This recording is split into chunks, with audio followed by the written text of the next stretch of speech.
Good morning everyone. जैसा आप title देख ही चुके होंगे कि आज के स्टूडियो में आपके लिए लेकर आए हैं एग्रीकल्चर से संबंधित कुछ वाला इंपॉर्टेंट क्वेश्चंस को, जो कि आपके एग्जाम के लिए काफ़ी बेस्ट यूजफुल रहने वाले हैं। इसके साथ साथ याद रखना कि यहाँ पर हम बेशक कम क्वेश्चंस को क्लियर करेंगे, लेकिन जितने भी क्वेश्चंस को यहाँ पर हम क्लियर करेंगे वो सब यहाँ एग्जाम के लिए काफ़ी बेस्ट यूजफुल रहने वाले हैं। इसलिए हम वीडियो को एंड तक जरूर देखना है और वीडियो को भी कंसंट्रेट होकर वीडियो को पूरा वॉच करना है, ठीक है।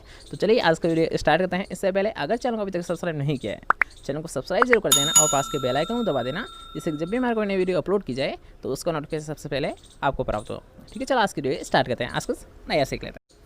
तो आज का हमारा फर्स्ट क्वेश्चन है कि मृदा में फील्ड कैपेसिटी पर नमी मापी जाती है। सबसे पहले तो यार एक वेरी इंपॉर्टेंट क्वेश्चन ये बनता है कि फील्ड कैपेसिटी, ठीक है। इस वर्ड पर आपको जरूर याद है कि मृदा की जो फील्ड कैपेसिटी होती है इसको कम मेजर किया जाता है या फिर क्या होती है फील्ड कैपेसिटी, ये क्वेश्चन कैसे भी पूछा जा सकता है। तो आपका राइट आंसर क्या होगा यहाँ सिंचाई के 48 से 72 घंटे के बाद, ठीक है। यहाँ पर डिग्री सेंटीग्रेड नहीं होता, 48 से 72 घंटे के बाद जो नमी शेष बच जाती है फील्ड में, तो उसी को यहाँ फील्ड की यहाँ क्या बोला जाता है, फील्ड कैपेसिटी बोला जाता है, ठीक है। मृदा की फील्ड कैपेसिटी किसे बोला जाता है, सिंचाई करने के 48 से 72 घंटे के बाद जो मृदा में नमी शेष रह जाती है तो उस नमी की मात्रा को ही यहाँ फील्ड कैपेसिटी के नाम से जाना जाता है, ठीक है, याद रहेगा। नेक्स्ट क्वेश्चन क्या बढ़ता है। नेक्स्ट क्वेश्चन आपसे पूछा गया है कि प्रमाणित बीज के लेवल का रंग होता है। तो इस क्वेश्चन को हमने आपको कई बार क्लियर कराया है कि यहाँ जो सर्टिफाइड सीड होता है, जो कि यहाँ किसको प्राप्त होता है, किसानों को दिया जाता है। तो यहाँ किसानों को जो मिलता है सीड, तो इस पर किस कलर का टैग लगा होता है, लेवल लगा होता है, ये होता है नीले कलर का, ठीक है। नेक्स्ट क्वेश्चन क्या बढ़ता है।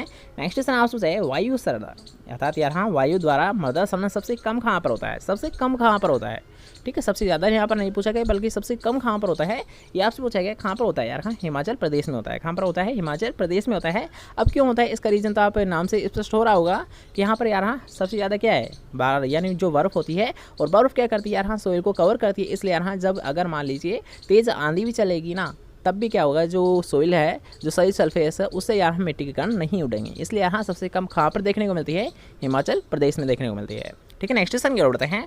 नेक्स्ट क्वेश्चन एक आवश्यक क्वेश्चन है, एक इंपॉर्टेंट क्वेश्चन है।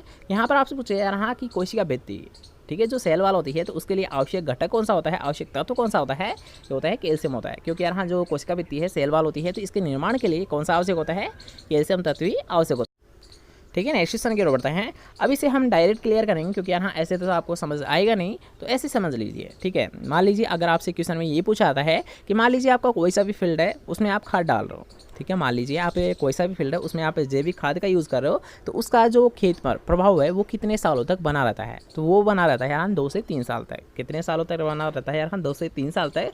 लेकिन अगर मान लीजिए आप कुछ केमिकल का प्रयोग करो, तो केमिकल का जो यार हाँ जो इफेक्ट रहता है, जो प्रभाव रहता है, ये तो यार कुछ समय के लिए रहता है, या फिर आप सीजन भी मान सकते हो, ठीक है। यानी सीजन भर भी आप मान सकते हो, या फिर आपको यही लिखना है कि यार हाँ इसका प्रभाव कुछ समय तक रहता है, उसके बाद में नष्ट हो जाता है। लेकिन अगर बात करते हैं जैविक खाद का प्रभाव, तो इसका 2 या 3 साल तक बना रहता है, ठीक है, याद रहेगा।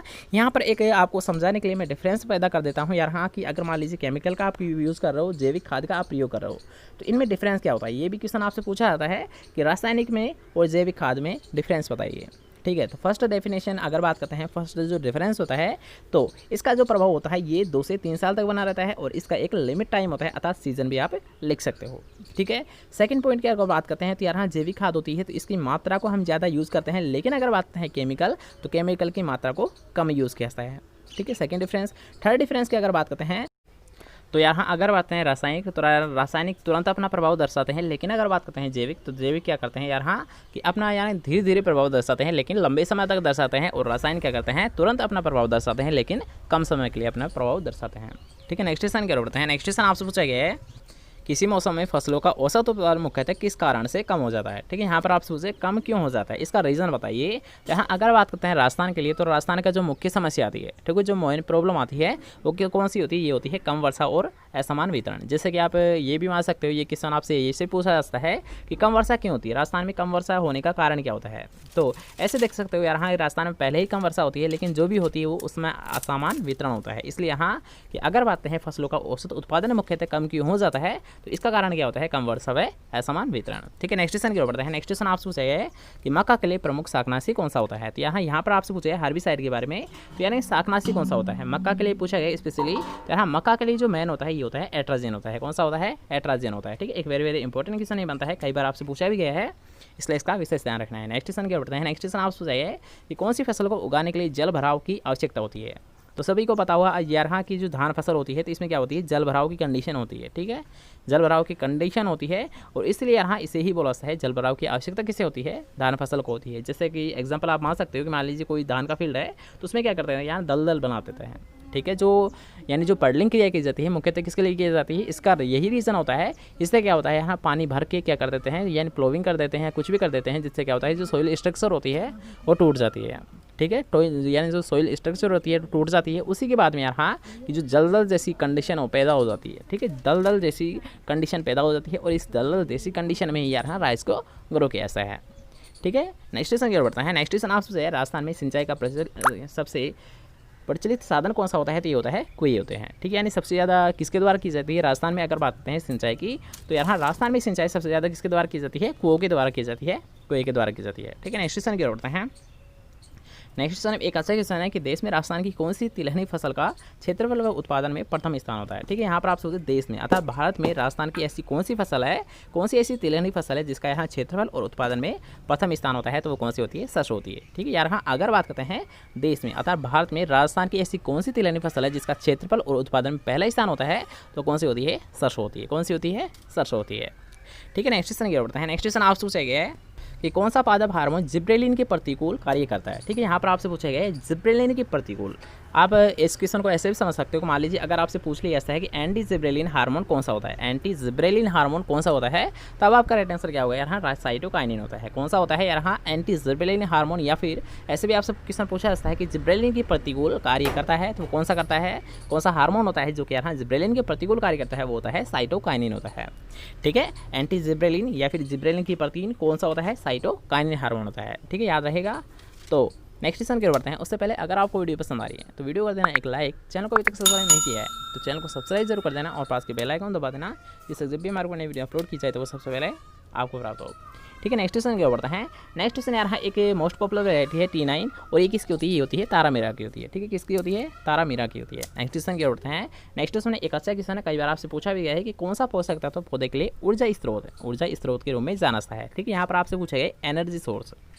ठीक है यार, एनर्जी सोर्स के बारे में यहाँ पर आपसे पूछा गया है और इस क्वेश्चन का मैंने आपको पहले ही सोल्व कर रखा है कि यार अगर पूछ लिया ऐसा है एनर्जी सोर्स के बारे में, तो एनर्जी सोर्स कौन सा होता है, ये होता है फास्फोरस होता है। किसे बोला जाता है, एनर्जी सोर्स। या फिर ऐसे मान सकते हो यार की जो करेंसी बोली जाती है, ठीक है, जो करेंसी बोली जाती है एनर्जी या फिर करेंसी के नाम से भी इसे जाना जाता है, तो वो कौन सी होती है, फास्फोरस होती है। कौन सी होती है, ये होती है फास्फोरस होती है। ठीक है, नेक्स्ट क्वेश्चन की ओर बढ़ते हैं। नेक्स्ट क्वेश्चन एरिया से संबंधित है। यहाँ पर आपसे पूछा है राजस्थान में लवणीय क्षारीय भूमि का लगभग कितना क्षेत्रफल होता है। ठीक है, यहाँ पर आपसे पूछा है एरिया के बारे में, यानी लवणीय क्षारीय भूमि होती है तो इसका कितना % एरिया होता है, तो इसका होता है 4 लाख हेक्टेयर होता है।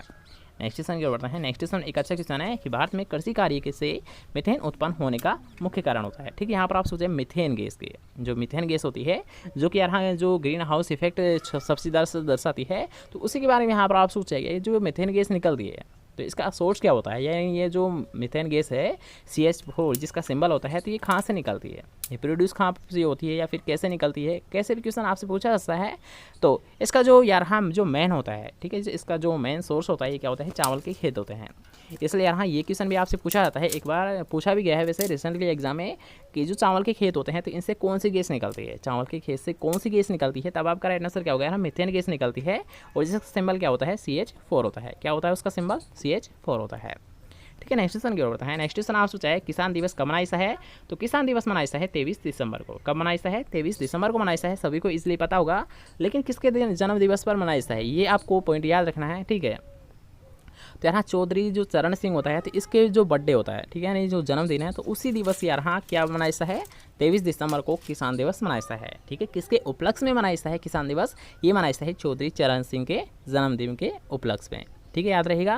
नेक्स्ट क्वेश्चन क्या बढ़ता है। नेक्स्ट क्वेश्चन आप सोचिए कि नाइट्रोजन की कमी के लक्षण सर्वप्रथम कहाँ पर दिखाई देते हैं। ठीक है, यहाँ पर आपसे नाइट्रोजन के बारे में स्पेशली तो यहाँ पर आपको तीनों याद रखना है। ठीक है, N, P और K, यानी जितने भी जो प्राइमरी न्यूट्रिएंट होते हैं तो इन सभी के यहाँ जो लक्षण दिखाई देते हैं। ठीक है, इन सभी के जो डेफिशिएंसी के जो लक्षण दिखाई देते हैं ये सर्वप्रथम कहाँ दिखाई देते हैं, यहाँ जो ओल्ड लीव्स होती है, ठीक है, जो पुरानी पत्तियाँ होती है तो उन पर ही दर्शाते हैं। N, P, K तो इनके सर्वप्रथम कहाँ दिखाई देते हैं, पुरानी पत्तियों पर ही दिखाई देते हैं। नेक्स्ट क्वेश्चन है कि पालक का कुल कौन सा होता है। यार एक वेरी इंपॉर्टेंट क्वेश्चन ये बनता है और कई बार आपसे पूछा भी गया है कि पालक का कौन सा होता है।